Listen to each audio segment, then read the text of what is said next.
Today's session, we're going to be doing a few things. Things that we can do like in the next couple of weeks before the course starts, because we have one full week until everything kind of starts getting going. So things you might want to double check before, that countdown, that checklist. And then we're going to talk about effective use of discussion, responding to student questions, feedback, and then the role of the online teaching assistants. Okay, so all of these things, effective use of discussion, responding to student questions, and feedback are going to be really important to you in maintaining instructor presence. And we have some tips about how to best do that, but also we want your ideas about how you're planning on doing that. All right, so let's start before the course starts. So ensure that students have dependable access to you, right? What does that look like to you? Have you thought about that?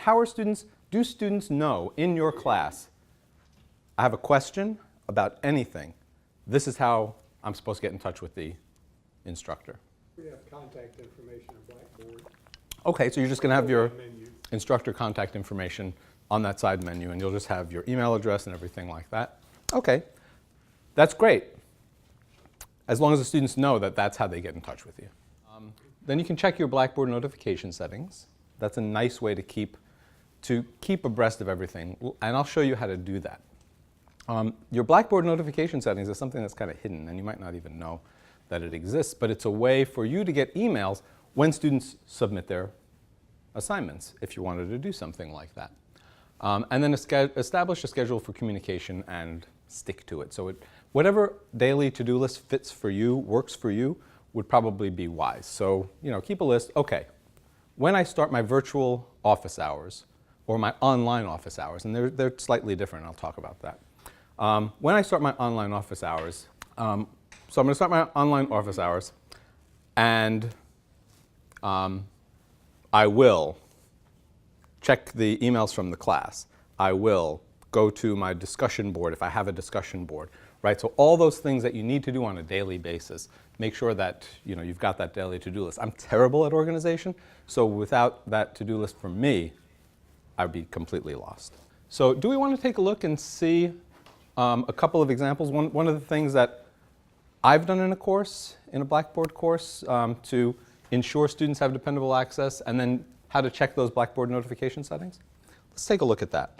So here's my online presence class. I've got this nice link that says Email Professor. So I've created that link so that I don't even have to do the instructor contact information, because once I jump to instructor contact information, I'm not really sure what I'm getting out of that. And sometimes, so no items found. I actually have to create that contact, and it's a pain. But Email Professor is a real nice action item for your students. So if I click on Email Professor, what does that do? I've created it so it actually sends you an email immediately. There's no choosing the professor. There's no finding out what their email address is, then opening up the email. It's going to send them an email right from here. So, does everyone know how to do that? Do you want me to show you how to do that? Please. I'll show you how to do that. Okay, super easy. How you're going to do that is if you're in your course and you've got your edit mode turned on, you are going to go to the little plus. Everyone knows about the little plus to add stuff to their menu, right? If you don't, pretend like you do. There's a little plus up at the top left. And if I go ahead and click on the plus and I say add a course link, now I'm able to choose a location. I'm going to browse, and look, this whole crazy menu comes up. And the menu comes up, and I can go to send email, and I can send it to all instructor users. And now I can call it something, and it's going to say email. I'll make that available to users, and I'll click submit, and it's going to now work exactly the same as that Email Professor. It's going to be the email mic. So I click on that, and it takes me right to that email.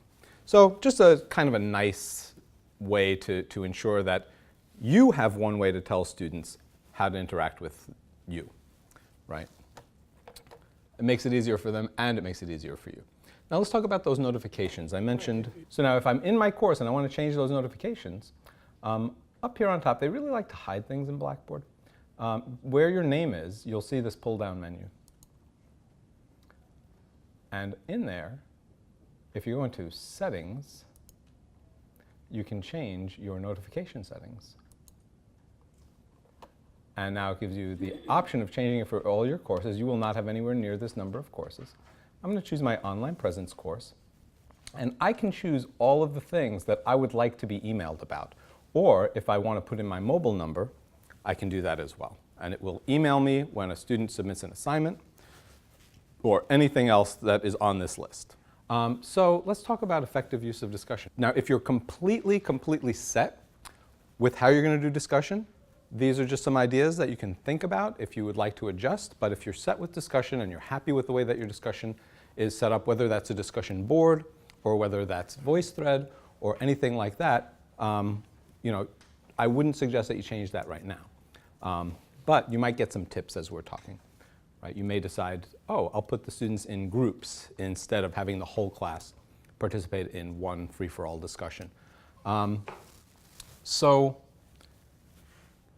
the thing that I try to avoid, I've taken enough online courses to know that the thing I always hated about online discussion was the use of discussion board in that old model of I want you to post once and I want you to comment twice, and it goes into a vacuum. It gets counted toward your grade, but it doesn't really count for anything else. You're not doing it necessarily as an integral part of the rest of the course, right? So that's why I say setting goals is really important. Why you're doing it and how are you doing it? So why are people doing discussion? Anybody? What are your goals for discussion? Well, yeah, Mary Lou.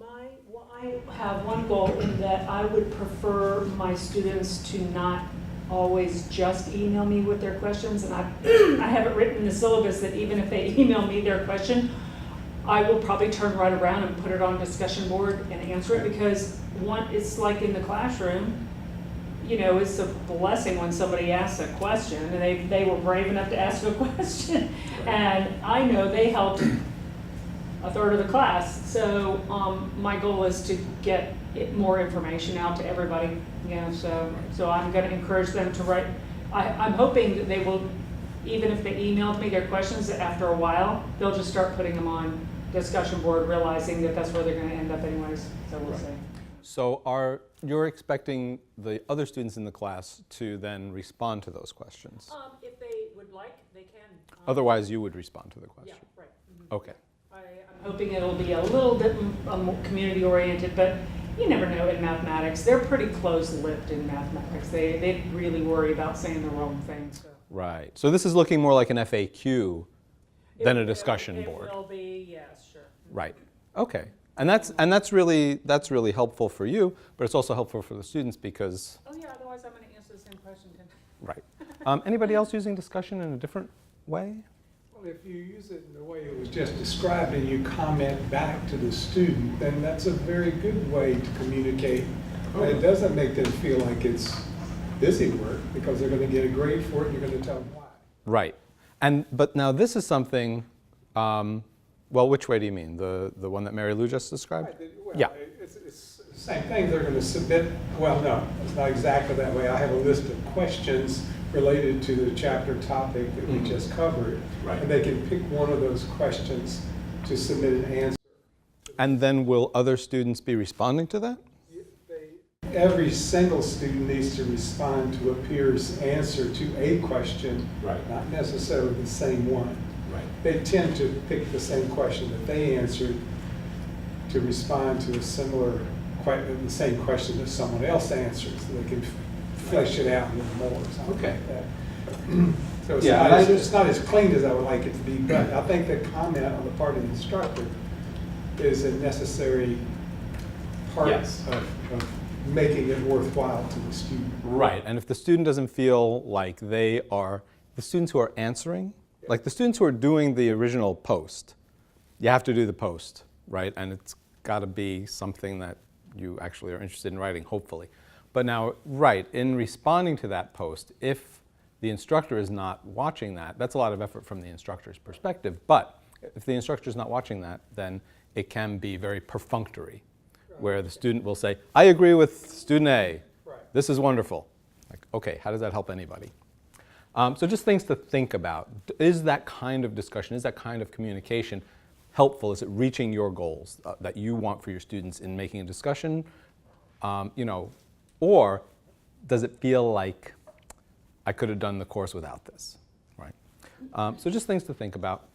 What I do suggest, and Ken, I think that point 2 there under suggestions is exactly what you were talking about, is monitoring and making sure that you're on top of things. That's really important. And one of the things that I suggest, and we've been pitching more as the e-learning team, is to make sure that that discussion is, whenever possible, part of the integral whole of the course, right? And what do I mean by that? So I'm going to give you an example. Now, this is in no way anything that you need to do, but this is an example that actually I've been working on with Molly Swetnam-Berland, who's going to be teaching the Roman Civilization course this summer. And this is how she has constructed, this is the model that I use to help her construct hers. So mine is geared toward medieval English literature. That's what I'm interested in, but it can be used for anything. So what I've done here is I've actually scaffolded my discussion. So it's not just a one and done kind of thing. So I have this assignment, writing assignment number 1, 5-page essay on Piers Plowman. Great.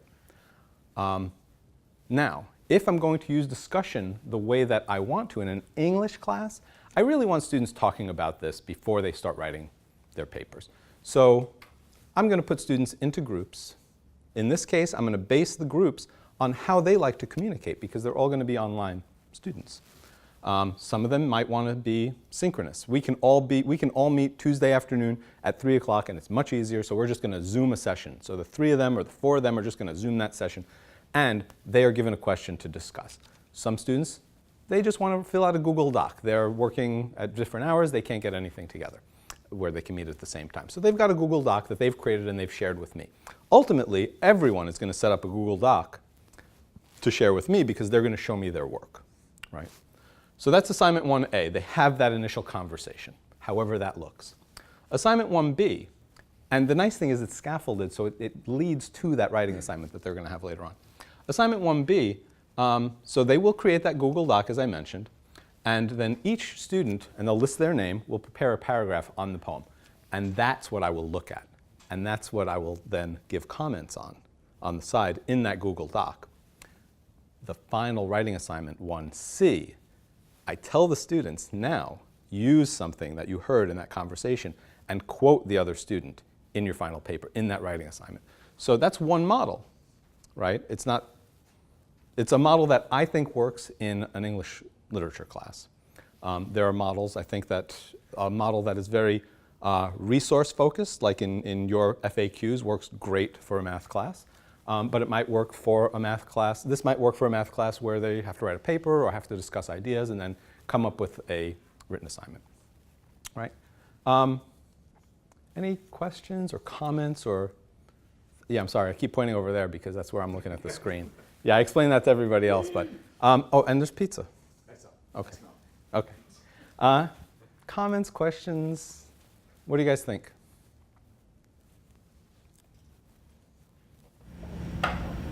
I've been reluctant to include in my course too much that is mandatory regarding discussion board, because the course is already heavily right laden. And I think that's great. So if it's not integrated, Yeah. I wouldn't assign it personally. Other people would assign it because they just want the students to talk and do whatever. That's their prerogative. That's the way their course is set up. Without it being integrated into the course, I personally wouldn't do it. Adam, did you? Well, I was just saying that you probably mentioned this, Mike. I probably didn't, but The one way to kind of litmus test your plans is to think about what is the learning experience you want your students to have. If that learning experience is kind of this informal discussion and it's a smaller, more intimate group, that could look very different than a more systematized aspect. So in my class, I have them be pretty official with their discussion posts. They use APA format, they cite things, because the learning experience I want them to have is really synthesizing the materials and being critical, constructive criticism of each other's comments. And so that's a much more formal kind of have a rubric for all that. And so if you're somewhere in between there and you're thinking, I'm not quite sure what the learning experience I want them to have is and how best to achieve it, we can help you make some minor adjustments between now and launch to help you get at that. But I really think both ends of the spectrum are good as long as you are thinking carefully about how it fits in. Yeah, I think that's really important. And there could be simple things that you could fix where you'd have the students broken into groups. That might work wonders for the way that you want to have discussion, without having to retool the entire discussion. So yeah, just as you're thinking in the next week, think about, like, if I were a student in this class, would the discussion be interesting to me, and would it make sense as far as what I think the goals of the class are? All right. Responding to, oh yeah, Paul. I'm not sure where this is going to fit in, but I guess, I'm using discussions in the same way as just basically as a resource tool. But one of the things I have searched for is some way to have a more naturalistic online discussion. So some kind of like Google Hangout or something that is perpetual, and when a student logs into Blackboard, for example, they might be able to see which other students in the course are online at that time. Is there anything like that you know if it exists? Oh yeah, I mean there are lots of things like that. The thing is, just because it seems naturalistic to us because we think of this in a face-to-face environment, there are lots of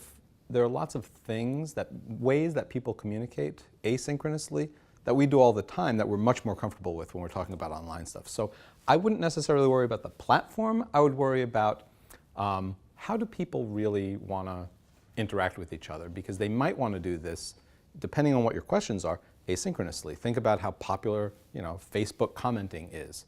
People have this really nice conversation that they can then enter at any point. So it's not necessarily a tool-oriented thing. There are tools, and we can talk about those later. Yeah, absolutely. We can help you with thinking about those. So, talking about questions. Now, responding to questions. This is probably the way that you're going to be interacting, where you're going to want to always have the ball in the student's court, I think, because if you respond to them and then they have an answer, then they're not waiting for you, right? So one thing that you should think about, if you haven't thought about it, if this is important to you, is how do I want an email from my student to look? Do I want them to, well, first of all, dear professor, whatever, hey dude, anything like that, whatever you want. If this is important to you, it's nice to model that. And you can model that right on your Blackboard site, right? You can say email instructor, and then you could have a little template where when you're emailing me, if you want the most effective, quick response, here's what I need you to do. I need you to say question, colon, and then what that question is. And then like my preferred resolution, colon, and then what that would look like, right? So think about the kinds of ways, because this is your time. And the faster you can get through questions and understand questions, the better you can resolve these. Now you can say, oh, this is something I'm going to send to Noel. Or, no, this is something I can fix right now, and CC Noel on it, right? And we're going to be talking more about the OTAs in a bit. Adam's going to be talking about the OTAs. So that's just something to think about. That's something you could do this week if you wanted to think about how you want your students' emails to look. If it's not important, if you're happy with the, oh my God, where is the problem in this email? That's up to you. How many of you communicate primarily with your students right now through email, or almost exclusively? Okay. So this might be really important.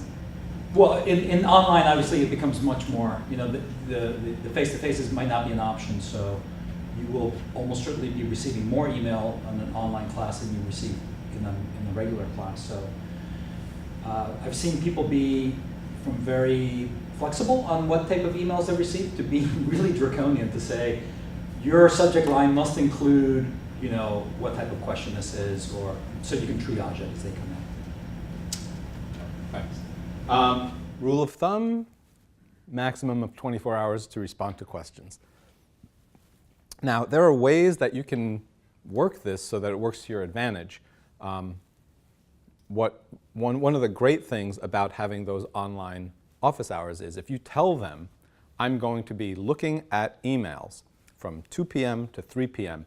every day, if they get that in at 3:01, they should not expect a response until 2 p.m. the following day.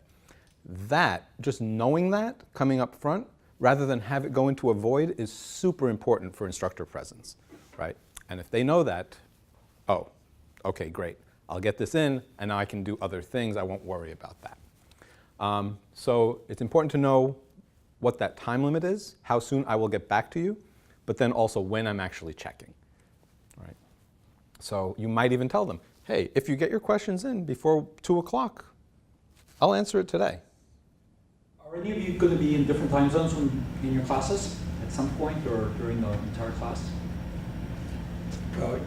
Traveling on some weekends when a lot of things are due, but also I established clearly everything is based on Eastern Daylight Time or Eastern Standard. That's really That's my point. We're going to have a couple people from Australia and New Zealand. I have, yeah, So you have to make it very clear that. Right, and just, Eastern Standard Time, and then you don't have to worry about it. So as I said, set specific digital office hours to let students know when you're likely to respond. And then I gave that example already. And yeah, again, make sure students understand the best way to get in touch with you to ensure prompt feedback. And we talked a little bit about that. Questions about responding to questions? Does that make sense? Are you guys already doing this? Were you thinking about doing this? You're thinking about changing things around a little bit? And if you are thinking about changing things around a little bit, we're happy to help you in the next week to figure that out. All right. So giving feedback on assignments, I'm just talking about instructor presence here. You're going to give whatever feedback you feel is necessary. If it's a written assignment, if you're going to, record an audio of yourself telling them what they did right, what they did wrong, if you're going to do a video, if you're going to respond as a marked up PDF, any of those things, we assume that you know what you're doing as far as which feedback that you're giving. But some things about instructor presence when thinking about feedback. 72 hours is a long time in an online summer class, right? That's like a week and a half in dog years, in semester years, right? So shorter assignments, like a response paper or a discussion, put that in your list, on your day-to-day I must check on list in this hour, right? If it's those shorter things, just so you don't let those sort of drop. Larger assignments, a semester paper or a midterm or something like that, let them know. This will be back to you in 72 hours. And then if you stick to that, I know sometimes it's not easy to stick to that, but when you can't stick to it, then you'll say, in this case, we have a long weekend or whatever, the original thing is 72 hours, but I'll have it back in 96 hours for this particular one. Now, make sure that students understand how they're going to get feedback. So if you have papers, for example, if you have assignments or tests in Blackboard that you want them to look at to get their feedback, understand how they're going to be accessing that. They're going to be accessing that from a My Grades area that you don't have access to as instructors.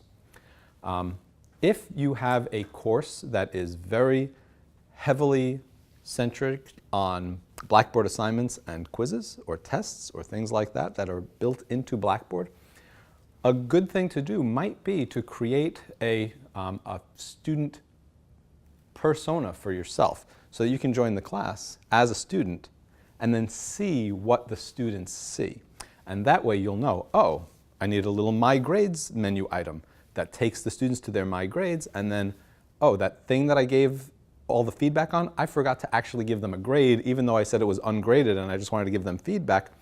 Unless I give them a grade, they can't see that. And you'll know that if you have a student presence in the class as well. And if you don't know, and actually you can't do that yourselves. If you want to have something like that, you can contact us, and we'll set that up for you in the next week. And you'll have access to a student persona that's enrolled as a student in your course that you have access to log in as a separate login from your instructor login.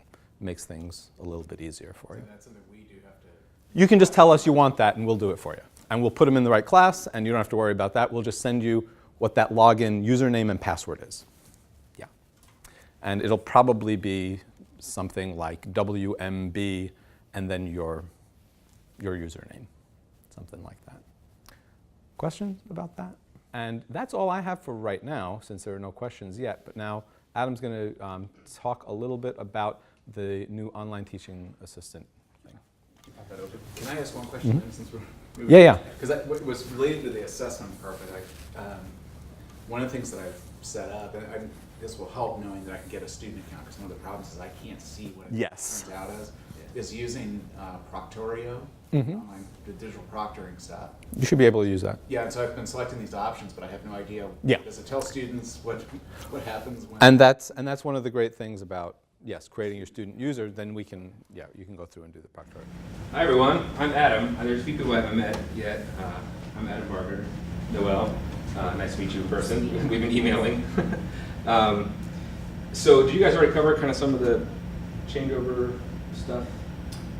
No, we haven't. Okay, so Just doing instructor presence. yeah, you may or may not have heard there's been some staffing changes with Apple. We're kind of going through this transition period. So I think that's one of the reasons that looking around, we have some empty seats that this kind of stuck up on some people and communication wasn't there about today's session. So I apologize for that. I can assure you that's not going to happen anymore. So if there's other things you're like concerned about or other deadlines or just things that you feel like you don't quite have your arms around for the summer, just reach out to us. Josh, to me specifically, and we will take care of it. So, quick background. If you've ever back in the fall, Ryan talked about this new idea for online teaching assistants, and this came from instructor feedback over the last 2 years. There's a little bit of a gap of instructional support and technical support because our TSC and IT doesn't really do instructional support, and for technical support they close at like 5, which is not when most of your students are doing their work, right? So this idea of needing more of a direct line of communication and support for instructors, as well as for students, came up, and Janice was able to fund this opportunity to have online teaching assistants for this year. So that is what we went ahead and did. So I'm going to tell you about how this program will work. It's new, it's a little bit experimental. We'll be seeking your feedback on it, and if it goes, if it, it just crashes and burns, tell Mike. Just kidding. So I'm working on designing this program with the help of my colleagues, and I think we got a pretty good baseline. So here's how it'll work. We have 3 online teaching assistants. They are not undergrads. They're all graduate students or working adults. One is dedicated to the hybrid courses in DC. So other than Ken, I don't think anybody else will be intersecting with her. Her name's Leslie. And the other 2 will be dedicated solely to Arts and Sciences Summer Online, all 3 sessions. And that is Danielle, who is sick this morning. She emailed this morning saying that the allergies got to her, and I can't imagine with this weather why that is the case, but that she is not feeling well. And we have Noel, who is here with us today. So you'll get to know them a little bit. We have established a helpline that's going to be email driven. If it gets to the point where we feel like we need to add voice or video conference or something like that, we can do that. But for now, it's email driven. And you will get a copy of this when it's finalized. We want to make sure we get your feedback on it before we finalize it in terms of the issues. But the contact will be onlinehelp@wm.edu. Right? Onlinehelp@wm.edu. And the service window is 8 to 6 daily, but that allows for a 3-hour response time. Okay? Obviously, there's a little bit of fudge room in there. Let's say something comes into the online help at 5:58, and it's a little bit of a longer solution. The OTA will write back with that kind of language. We got this, we're working on it. Unfortunately, it'll be till tomorrow until we can get to it. This includes weekends. All right, so our service window is a little bit more robust than before. It includes weekends, and it'll be monitored most likely even into after 6, but again, not so much for response time, but just for monitoring and logging these issues. All right. So between the 2 Arts and Sciences online teaching assistants, we will have a response to you probably much quicker than 3 hours, but that's what we're giving ourselves just in case it is a more specific fix or a longer solution. So everything will go through you in terms of student issues. If a student has an issue, they email, Professor Kiefaber, my computer blew up, or whatever. All right? And you write back and say, then how are you emailing me? And you can either try to fix it, and it might be a quick, easy fix. When you respond to that student, we ask you to go ahead and CC online help. Not because we need them to fix it. The second reason for having this is so we can get a better track of the types of issues and challenges that are out there, and we're logging them all and coding them all. So next year's online program development training can include some of those issues. So even as a quick fix, as you reply, unless it's purely content stuff, if it's anything instructional or technical, when you reply, just CC online help, that way we can log it. Or you write back and say, I'm not sure how to fix this, I'm including online help, they will be in touch. So no matter what your response to that student, it'll channel through online help. They will then take it from there, they will either fix it and reply to you and the student, saying this is fixed and here's what happened for future reference. If they can't fix it for some reason, it'll escalate to Josh. If Josh can't fix it, we close the university and go home because we're in big trouble. If Josh can't fix it, he will escalate it directly to IT. We think that's going to be very rare, but there is a top level echelon of support if needed. And at that point, I'm sure Josh would be, or me, will be in direct contact with you, let you know, hey, this is a bigger issue. But everything will start with the OTAs. And they're going to be trained in all these areas I'm about to show you to do most of the troubleshooting that we've come up with over the last several years that tends to happen. So that's the general model. Any questions about that workflow in terms of how you get in contact with online help before we go into the specific issues? Oh, and one of the other things is, if, for example, it has to be escalated to IT, we can help with workarounds. So if there are things that you need to have done on a very time-sensitive basis, just remember, we can also offer other options for you in many cases. Any other questions about workflow? So online help at wm.edu. All right, so we'll walk through these areas of support, and this is not meant to be exhaustive. This is meant to give you an idea of the scope at which the OTAs will be trained to respond. The types of issues that they will encounter successfully. Not an exhaustive list of everything that could go wrong. But we want to make sure if there are some things that we're missing, we hear from you, and then when we kind of get this finalized, we'll send it to you. So you can, if you want, you can print it out, you can put it somewhere where you just click on the link, whatever you want to do. So we'll do kind of the tertiary tools first, and then we'll get into Blackboard. So the big three tools that are not Blackboard are Panopto, Zoom, and WM Apps, which is Google Tools for Education. For Panopto, you can see it's mostly having to do with how the videos work, or if they're not working, or if there's a setting or permission issue. For Zoom, it's going to be, there might be a login issue from time to time, but for the most part, it's going to be the meeting can't start or they can't join, which would probably be a login issue, or there might be some isolated hardware issues, but very rarely. Zoom works 99.9% of the time. But if there is some troubleshooting, we'll help with it. If you're going to use Zoom for some recording, if you're doing a small group meeting or something and you want to record it for another group member, and there's any trouble with that, we can help test that ahead of time. All right? And WM Apps or Google Tools is mostly going to be with permissions. So if you're using a Google Drive folder or a shared folder, you want to make sure that the access is right, or if there's a problem there, we can look at that. And if you want to make sure that the edit versus view permissions are set right, or if there's an issue with that, we can help with in that area as well. So of those three, is there anything else that might be of interest that we should make sure we add to the list, or make sure we train them specifically on that in that area? Paul uses, I know, 58 tools, so this is a short list for him. Yeah. Is anybody else using a tool that's not in that, outside of that Blackboard bin? There's one question. I have students that submit an assignment into Blackboard using Google Docs, and it won't appear for me. And then when I go to grade it, I say I want a PDF file or a Word file. Or Word, yeah, and that works. And they submit Google Docs. Okay, that's good to know. So we need to make sure that there's some specific knowledge on converting it to the right file and getting uploaded. I mean, they could share it with you.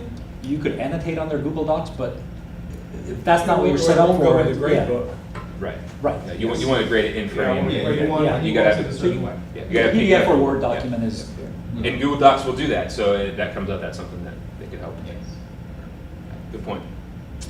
A couple other things, libraries, we're not going to do what the library does in terms of helping with your information literacy and accessing resources, but there are occasionally some issues if you're using an online text or if you're linking to a library resource where that link has to be embedded in a certain way, or if for some students it seems to work and other students it seems not to work. There's a couple little tricks there that sometimes we have to monitor.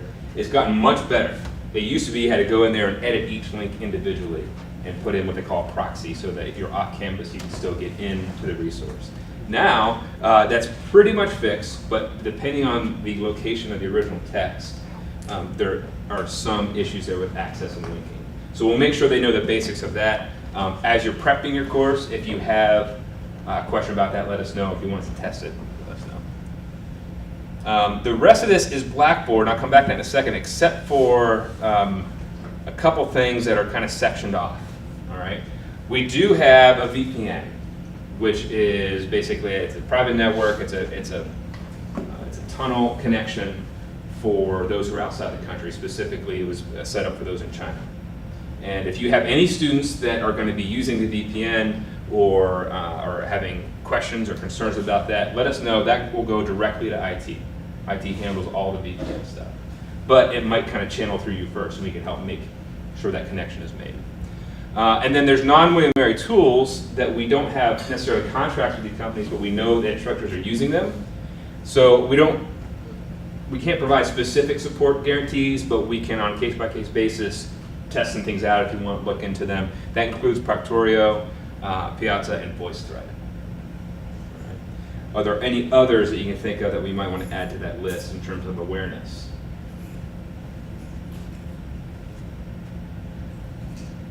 One of you said you were using Proctorio, is that correct? I've started setting it up for the exams, but I have very limited understanding about exactly what it's going to do. So It's pretty creepy, I'm honest with you, but I'm having a meeting with Christy Walker, who is our head Blackboard person, because there's some integration that you have to do. It's not really, we don't have a campus account, a solution, so your students are paying for it. The instructors, it's easiest when the instructors set it up. You can play with all the settings, and there's a million of them. Christy and I will be meeting to talk about, there will be a certain link that you'll need to supply your students to create an account that is linked to your course. So So there's an additional step other than selecting that I want this test proctored. I think so. Yeah, no, if you want to use Proctorio, for instance, your students will have to use Chrome because there's a plugin that they'll have to install on their machine. There's you want to set up a a 0-point value exam that they need to be able to log into with Proctorio to make sure Test. you don't have problems when it's mission critical, right? And that way, if you had a student, it can't be So we should probably, yours is a second session, is that right? Both. Both, oh, you're doing both.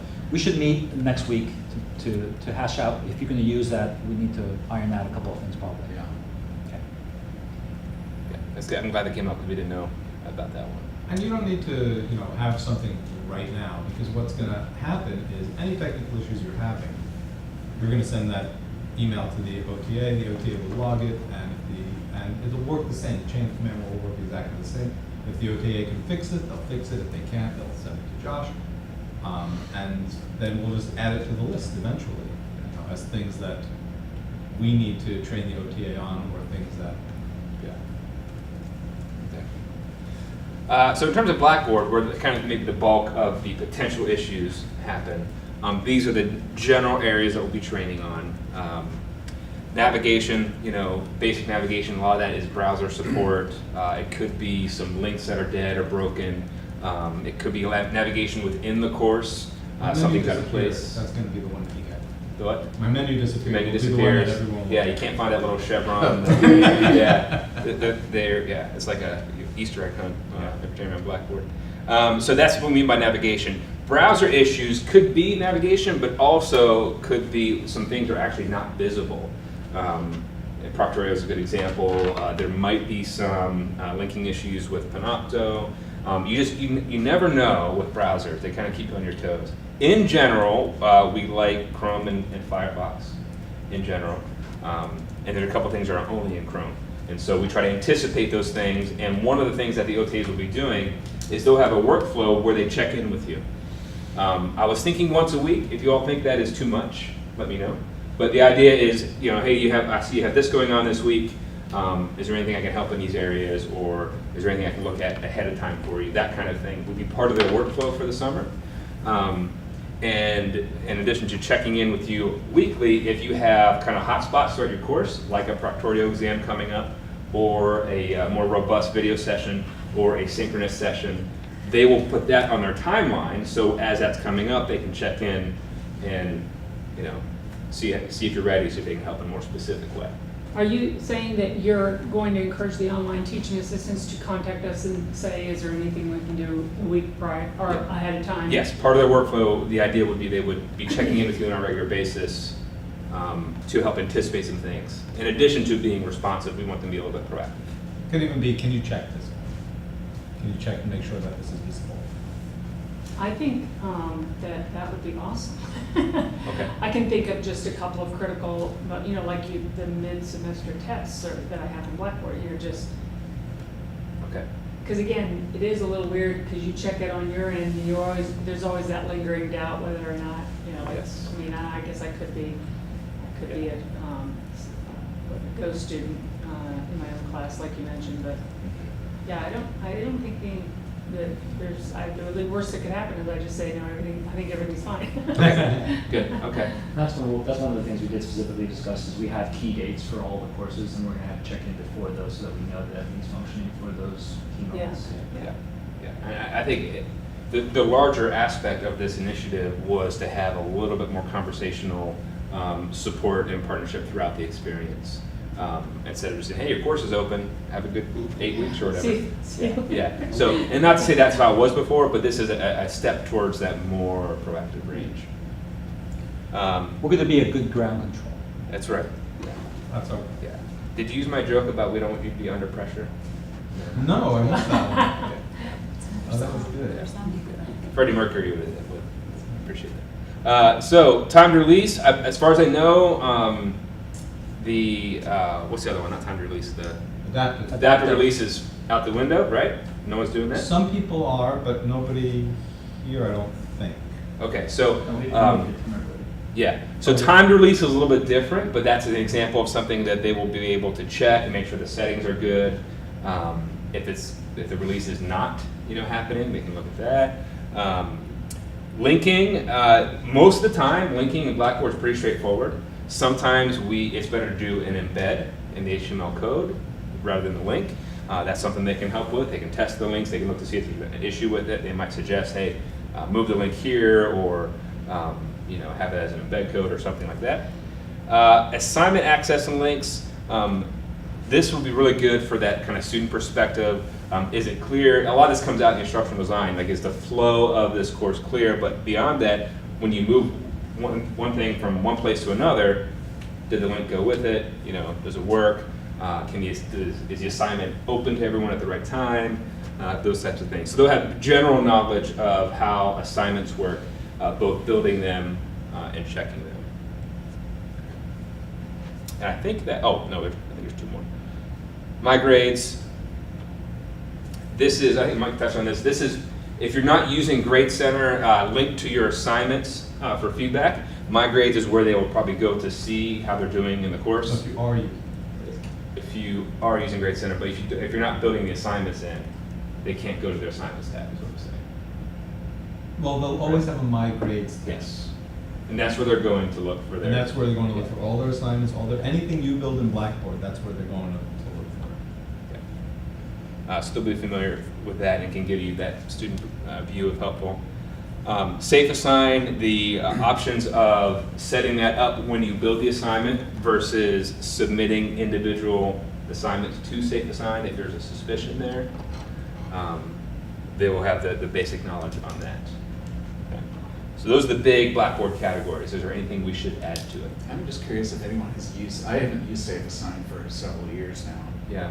I'm wondering if it's, how people like it. I mean, Yeah, I found that it was like anything, people are getting up to 25%, Yeah. plagiarism And it was- scores because of the references section. Yeah, that was, and I You can have to speak know how to read it. for the ed perspective, that was that problem. We were getting these yellow alerts, and it was almost entirely the reference section. Yeah. But Or if, I had one semester where they had multiple drafts, and they were counted as. Oh, you have to be titles. careful. There is a setting for Oh. that when you create a safe assign. Okay. so they're not plagiarizing themselves. Yeah. So there are some settings that will help cut down on the false alarms. It's interesting, your question is timely, because we just had one come in recently about, it doesn't look like Safe Assign is pinging Wikipedia, which would be like the number one Right. resource. So we'll look into that. I think it's gotten better in the last couple of years. It's imperfect though. So for large scale protection against potential honor code violations, it's not going to do it. It's one tool in your toolbox, and it's worth taking a look at for papers and just looking at the different settings. Paul, I actually used to teach how to use Safe Assign quite a bit years ago. And I always told faculty members the main reason you use Safe Assign is a deterrent. Right. Exactly, yeah. So, and the way it works as a deterrent is you tell them up front, I'm using Safe Assign. Yeah. Just be aware of that. And that scares off most of the plagiarism. If you tell them after the fact, not so great. I've actually, for small classes, I think your class is probably a little larger. How many do you have? 20, okay. So when I teach really small classes, it's actually sometimes more effective if I see a couple sentences that are like really out of character to Google them. Yeah. And it's actually Yeah, faster for me. it's, I'd be like, hey, the number one hit was this paper. But again, that's for small. That'd be tough to do that on large scale. 20 is probably about the max. So there. I think it's a deterrent, and if you see those low numbers, almost always it has to do with referencing. When you start getting up into 80, 90%, you have to sort of take it with a grain of salt. There's an art to looking at the results. Yeah. And we're happy to talk to you about the art of looking at the results also. So good to know, though. We can try to maybe get some checklists or something like that about the best way to use Safe Assign. Other things you want to include in our Blackboard list. Make sure our OTAs are competent in these areas.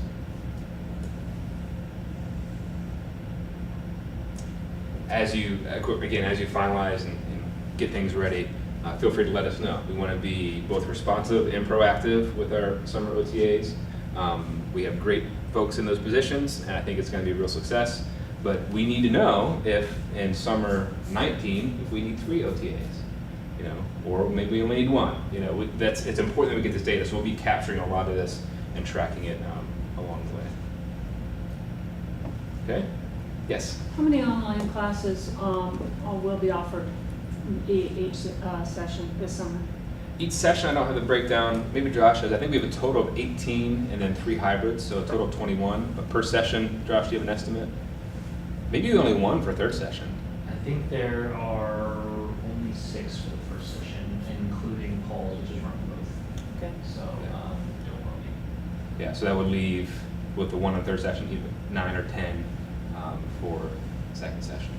And then our summer hybrids, which is the first time we've done this, is mostly the month of June. So I guess that's technically the 2nd session. First. That's still first session? Yeah, 29th to 29th of May. 29th. Oh, that's right. Yeah. And then they have an in-person module. So, and I think numbers-wise, the last I heard before Ryan left, we were well over 400, which is the biggest summer cohort we've had. So it's it's still good interest, good growth there. I think Janice said we're over 500. We're over 500 now. I think. Oh, man. Could you comment a little bit on how the students are feeling about these robustness, if you will, of their online courses that they're taking? I know you did a survey last year. Yeah, they Some highlights. so I can give you what the data says and kind of anecdotal. The data are pretty clear that they like the flexibility and the expansive offerings, especially for classes that they kind of need anyway. So getting into more of those required classes might be something we look at. But in general, they like it. They like the concentration of it. They like the flexibility a lot. Anecdotally, I think that we still we have some work we can do with students who are taking classes elsewhere because they can't get them here in the summer. So we're doing a lot, like a significant amount of transfer credits at other universities for a variety of reasons. But one of them is there's not the offerings in the summer here with the same kind of flexibility. So I think there's a specific need for capturing those kind of credits, looking deeper at what those transfer credits are and trying to capture them summer online. But the survey that Ryan did, I think, was mostly positive in terms of how the courses were designed, how they delivered, and kind of the rigor versus the kind of balance of being flexible. What's happening with the consideration, I should say, of letting non-William and Mary students take our online courses? That went through, to my knowledge. I haven't read the policy in a couple of months. When I think last time I read it, it was a draft, and it was essentially instructor decision. And you have to declare early, I think, don't quote me, but I think it's like early on you say, yes, I want to open this up 5 spots for non-William and Mary students, but that doesn't kick in until a certain time in the registration period. And so William and Mary students have first crack at it, and then those 5 spots open up. Or I think you can say, this is not the class for non-William and Mary students. I think that is. And do we know, Adam, if the registrar has all of the mechanics in place to be able to do that? Because there's a part of that that's outside of us. Yes. It's in the registrar's office. To my knowledge, They yes. do, yes, because we did that for the law school. So that already worked. Okay, good. Yeah. Because you're capping the number of students in these online courses. Yes. So that if we open it up to 5 non-William and Mary students, that's to be under that cap. To my knowledge, yeah. Yes, I'm just So, something. do you remember the draft policy coming to you? Did you all see that? Yeah, we got an email and they said, if you'd like to allow non-William and Mary students, let me know and we Okay. will, and I just feel like even though I only have 8 registered the last time I looked, I want to see it work one year before I do that, I guess. Sure. Yeah. Yeah, I think I that might just- be wise, yeah. because you know what to expect with a William and Mary student. I do. I just Yeah. thought, I just need one time to do this and get through lots of bugs Yeah. on my end. Yeah. I think the students are going to be fine. Yeah, I think it's- Good question, though. I think there are definitely some issues, Mary Lou, that for instance, our students, by the time they take one of these classes, they're pretty familiar with Blackboard, which is a fairly key component. That might not be true That's an excellent. even for the best of students somewhere coming from Oh, outside I the never even university. thought of that. I assumed they all knew Blackboard, but you're right. Nope. No, Actually, many that's. schools are Canvas schools or Desire to Learn schools. There's a whole bunch of different flavors Okay. out there, Right. but it's definitely a consideration. I think that if you're considering and doing it, come and talk to us, and maybe there's some thinking that we can do about how to alleviate that. So I think that about wraps it up. If there's specific questions or individual stuff, we'll hang out till for another half hour, 40 minutes or so. We'll force you to eat some more pizza and answer any individual questions. But thanks for taking time on short notice for delivery refresher training. Spread the word. If there's things that your colleagues might like to hear that we covered today, we'll make sure we can get in touch with them. And we will be hard at work training our OTAs next week. So if you think about things, let us know.